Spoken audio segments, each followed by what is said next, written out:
Yan, meron tayo ditong Rosy 175. Ito bago pa siya. Itong Rosy 175 nga pala, ito naka double shock sa huli. Ayan, medyo madumi kasi umulan siya.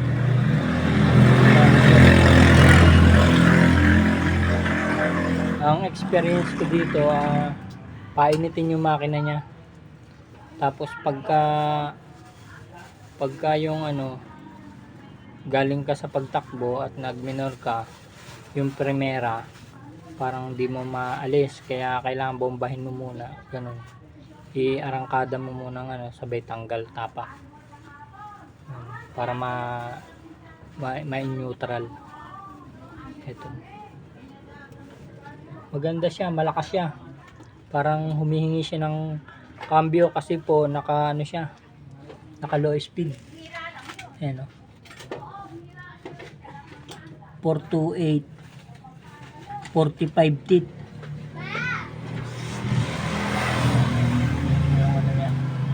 Yung sprocket niya, low speed siya. Malakas po siya. Yung mga dumadaan dito, kolong-kolong, puno ng kawayan yung hinahakot niya. Kaya sinubukan ko na 175 na Rosy 175.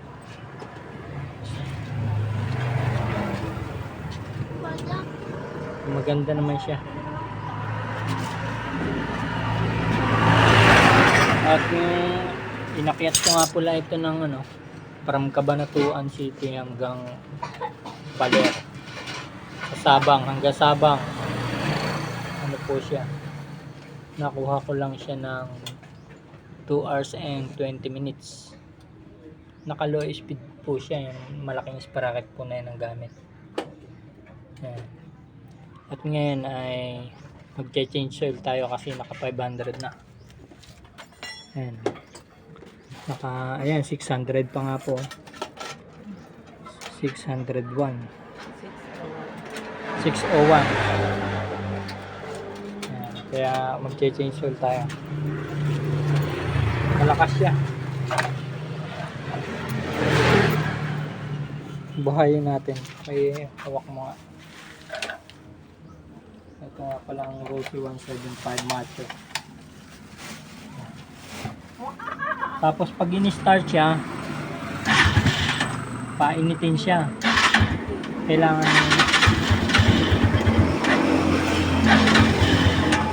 ganyan siya pag malamig, pero pagka tumakbo siya,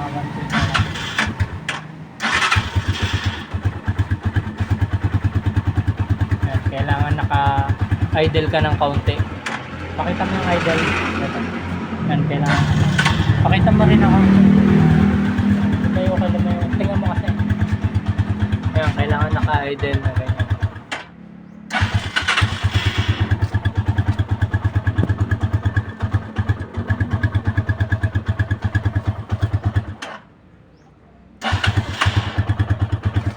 Yan, dire-diretso na. Medyo parang mamamatay pa siya. Malamig pa kasi siya, malamig pa. Ganyan ang Rosy, painitin.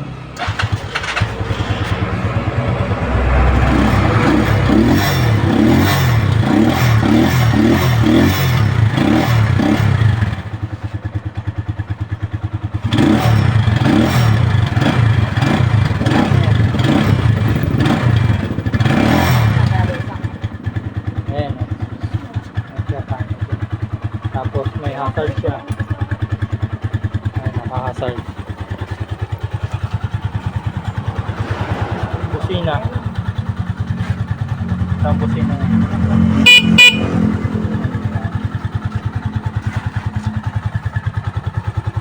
Ilaw.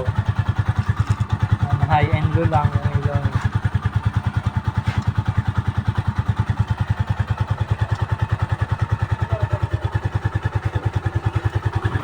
Tapos yung kick-starter niya, ang dito, parang dito.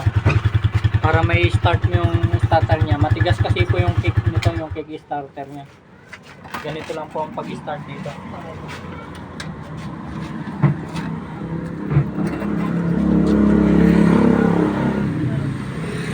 kailangan yan kailangan hindi mataas, kailangan ibaba mo muna siya na gano'n, tapos saka mo lang siya ididiin. Kailangan di ba nakataas na ganyan, kaya mo lang bumaba tapos saka mo tulak na gano'n.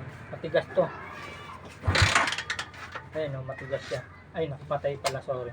Ayan, ganyan. One click lang kahit bago siya, kung alam mo. Pero nung una hindi ko pa siya alam i-click, ang hirap. Patayin ko po ulit ha. Ito yung pag-click. Ito ganito siya po, pag i-click po. Ayan, ganito po pag i-click siya.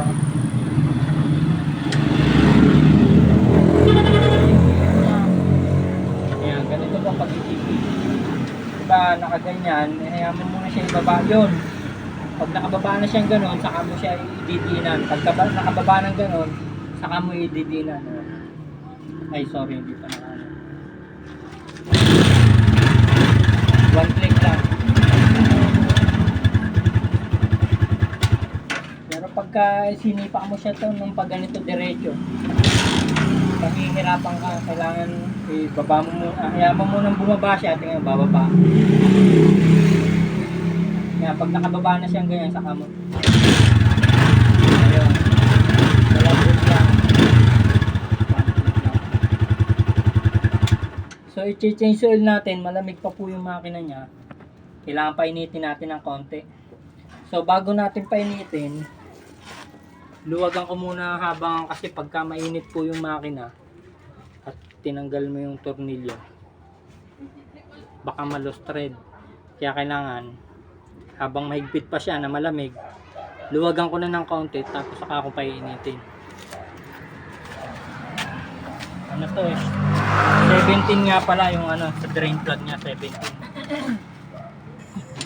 Ito 17.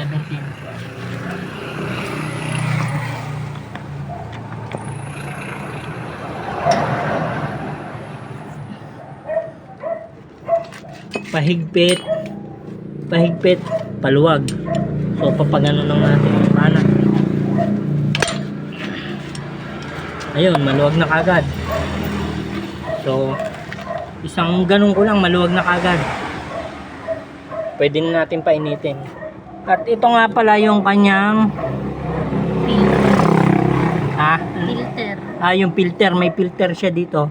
Kaso lang wala naman yung lang siya, yung parang yung filter niya parang screen siya na may rubber. Kaya siguro wala pa tayong pang baklas niyan, okay lang siguro. Next na lang, next Time. Next na pagpalit natin. Hindi siya yung katulad ng ibang filter na pagka pag binuksan mo papalitan mo na. Hindi siya yung filter niya, lilinisin mo lang. Ganun. Parang screen lang siya na salaan na pino. Ibang tawag doon, panala yung parang screen na may goma. Ayan po siya. Malakas siya, malakas. Kaya tamang-tama lang to pag sinabitan, kasi hindi ko na siya papalitan ng sprocket sa hulihan. Ayan. So painitin natin ng konti para maganda. Pangit kasi na mag-change oil ka malamig. Pag sobrang init naman baka mapasok ka. Kaya kailangan tama lang, tamang init lang. So malamig siya, kita nyo nahihipo ko yung makina. Kailangan painitin. Medyo madumi siya kasi umulan. Ayan, may tubig po. Umulan dito sa amin. Ayan. At nung papuntang Baler, mga nasa 280, mga 200 km siguro yung tinakbo ko balikan, o mga nasa 250, ganun po. Kasi ito basta ganun, nasa 250 to 300 km. Kasi ito nasa 200 na to. Ngayon pala 600. O tama, nasa 300 km balikan. Bali parang nakuha ko siya ng kulang-kulang 5 hours lang. Bali lang. Kung ang papunta ro 150. Ayan. Kung pabalik 150 rin. 150 kilometers. Nakuha ko lang siya ng 2 hours and naka low speed siya. Kaya nagtataka, nagulat yung pinuntahan ko ron. Nagulat siya, ba't ang bilis ko ron? Siguro depende rin sa nagdra-drive. Kasi medyo lumilipad-lipad din kasi kailangan kong magmadali kasi makabalik dito kasi may gagawin pa ako sa hapon. Ayan. So painitin na natin siya, kailangan yung painitin. Ayan, pag mainit siya, madali lang i-start. Madali lang naman din painitin, kailangan i-revolution mo lang na gano'n. Pero pag mainit na siya, saglit lang. Pati yung kick starter na, gano'n lang. So i-post ko muna para painitin lang natin ng konti. Ayan. Malamig pa po eh. Malamig pa. Ito, nilagay ko lang to para hindi po mabali yung ilaw. Baliin po kasi ito eh, saguyin. Ayan. Kaya naka double shock sa sauli. Ayan, 175. Tapos yan, itong ano niya, stainless. Yung protector niya sa tambutso para di makapaso. Basa po, umulan po eh. Tapos nakaukit yung pangalan. Ano pa ba? Yan, umulan eh, kaya pinupunasan natin. Yan, tapos may reflector siya dito sa gilid. Yan po. Yan. Euro 3 nga pala siya, yung friendly ano, yung kanyang ibig sabihin maganda po yung ano niya sa environment. Ito yung emblem niya dito, yan maganda. Stainless din sa harap. Tapos yan, may cover yung kanyang ano sa shock niya.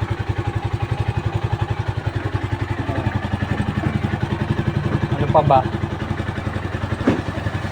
Ayan, ang Rossi 175. Bago pa lang. Change oil nga natin. Ayan. Bali 601. 500 kasi change oil na. Sa 601 na pala. Kailangan i-change oil na natin. Painitin lang po natin ng konti yung makina.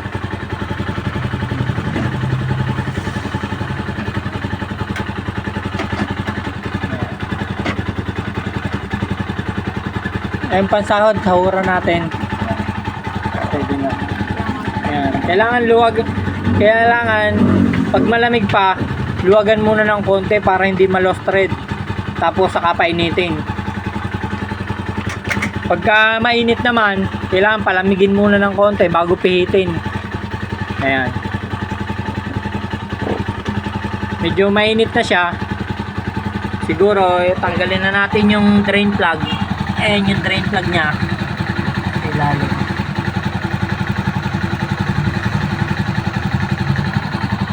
Tapos, buksan muna natin yung lalagyan. Lagyan ng langis. Ito, kaya na ng kamayan. Tulo-tulo.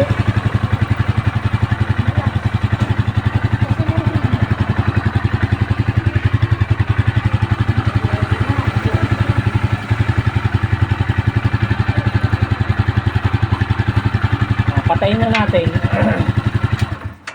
Yeah.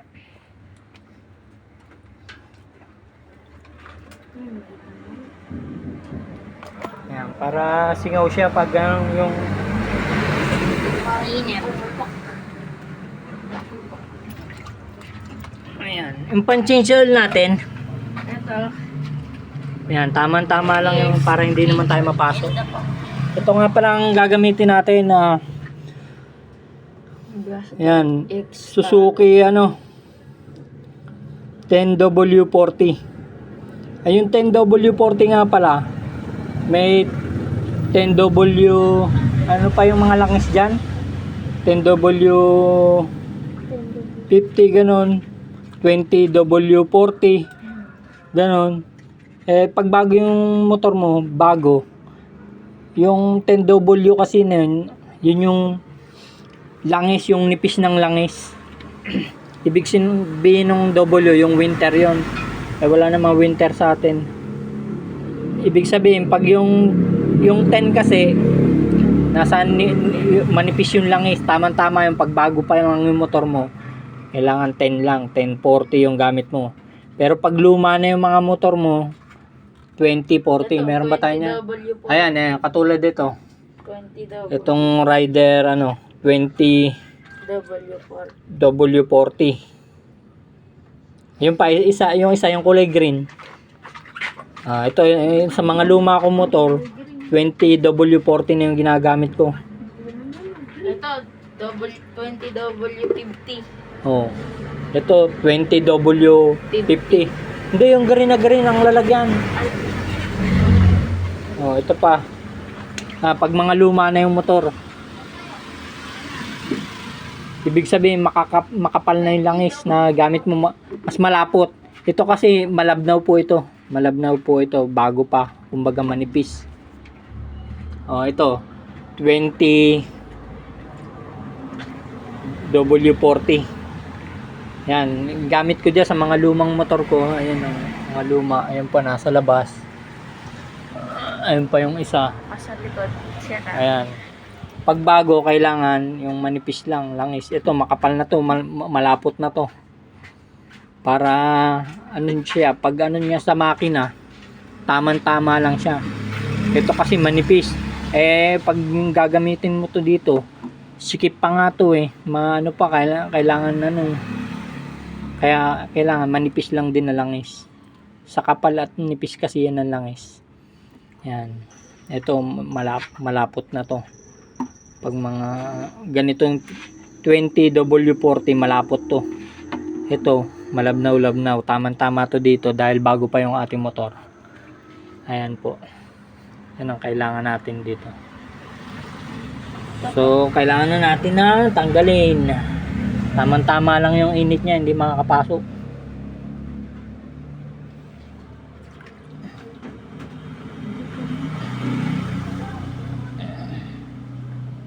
Ayan, tinatanggal na natin.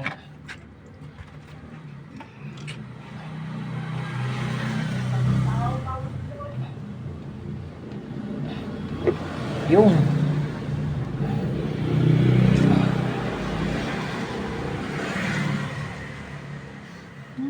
Stainless yung tornilyo. Ayan, tingnan nyo kung gaano ka dumi ano kaya kailangan palitan natin. Madumi yan kasi bago yung makina, maraming ang tawag doon, yung mga natanggal sa yung pinaggasgasan. Kailangan palitan langis. Ayan malabnaw yung langis niya. Malabnaw.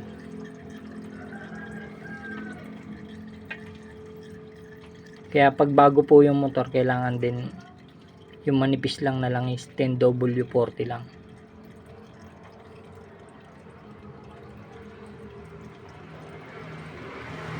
Ito medyo quality na tong na to. Ayan high quality X-Star. Tsaka yung isa pa yung maganda, yung Shell Advance. Ayun. Shell Advance. Yung synthetic na yun. 10W40.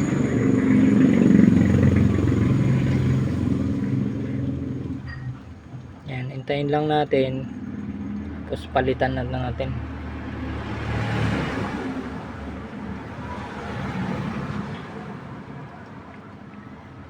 Ayan.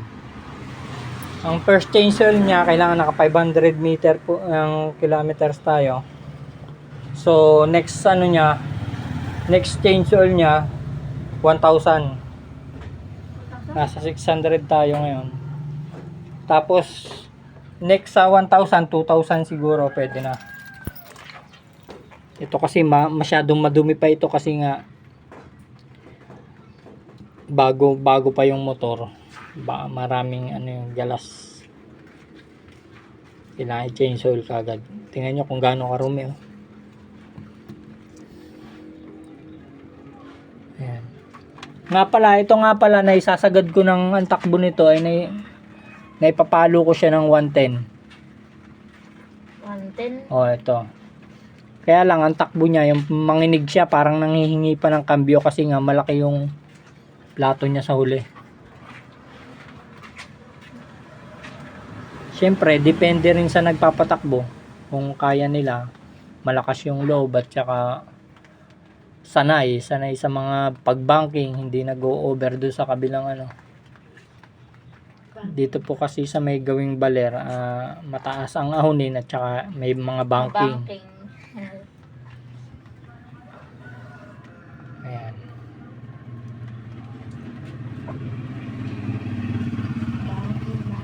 Go! Yan nga, umuulan.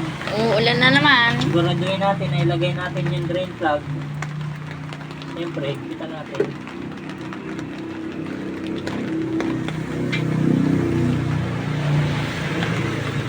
Pahila. Yan.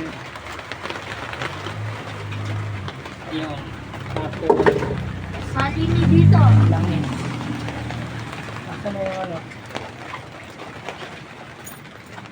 Yung Siya na ano? Ito yung imbutido. Ay, imbudo. ilagay natin itong langis.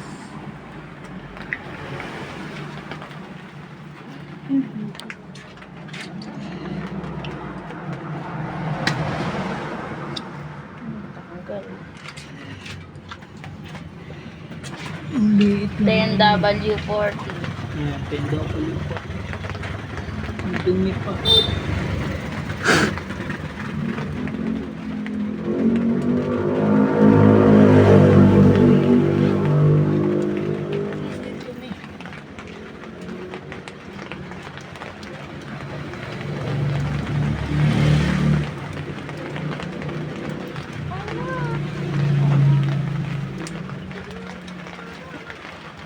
Yun.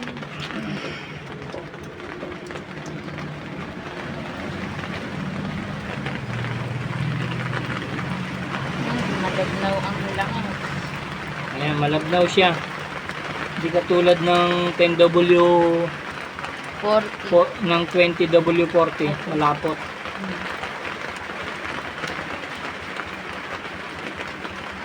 Medyo maulan kasi ngayon.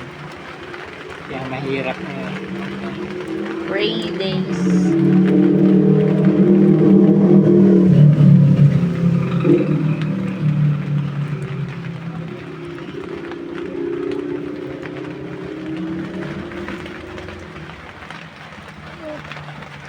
Sukatin natin siya para sigurado. May balat pa tama.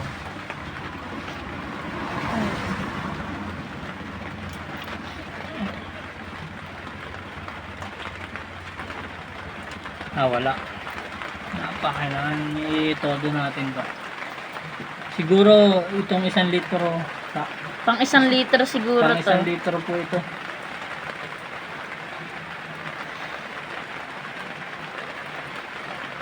Malalaman nyo naman po kung pag kulang, i-dip nyo lang yung ano niya, yung stick niya. Yung ano, ruler.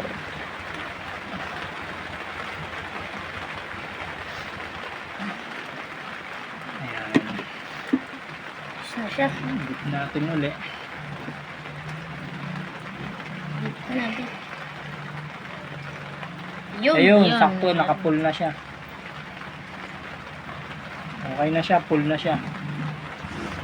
Ihigpit lang natin maayos. Ayan po. Pag change oil na ano. Ayan, kamay lang. Higpit na natin ang kamay. Kasi kamay lang naman binukas natin dito. Ayan, okay na po. Ganyan lang po.